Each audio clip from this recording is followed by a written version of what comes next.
क्या आपने कभी महसूस किया है कि अचानक उठते बैठते या चलते फिरते आपके जोड़ों से कभी कट कट की आवाज़ आई हो? अगर ऐसा बहुत बार होता है तो इसे नज़रअंदाज करना बिल्कुल भी नहीं चाहिए। ये हड्डियों से जुड़ी गंभीर समस्या के संकेत हो सकते हैं।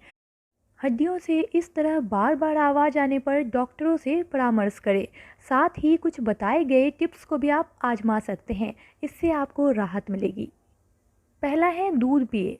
हड्डियों से कट-कट की आवाज़ आने का मतलब ये भी हो सकता है कि इनमें लुब्रिकेंट की कमी हो गई है। अक्सर उम्र बढ़ने के साथ-साथ यह समस्या बढ़ने लगती है। इसलिए शरीर को पर्याप्त मात्रा में कैल्शियम देना बहुत ज़रूरी है। कैल्शियम के लिए अन्य स्रोतों के अलावा भरपूर दूध पिए। दूसरा, आप गुड़ और चना भी खा सकते हैं। भुने चने के साथ गुड़ का भी सेवन शरीर के लिए बेहद फायदेमंद माना जाता है। भुने चने में कार्बोहाइड्रेट, प्रोटीन, कैल्शियम, आयरन और विटामिन भरपूर मात्रा में पाया जाता है।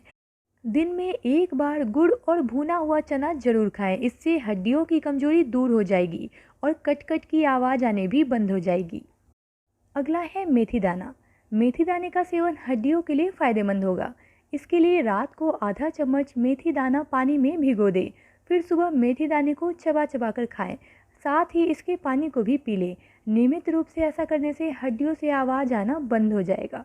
उम्मीद करते हैं आपको वीडियो पसंद आई होगी। अगर पसंद आई हो तो प्लीज़ हमारे चैनल को सब्सक्राइब जरूर करें और वीडियो को लाइक करना बिल्कुल भी ना भूलें।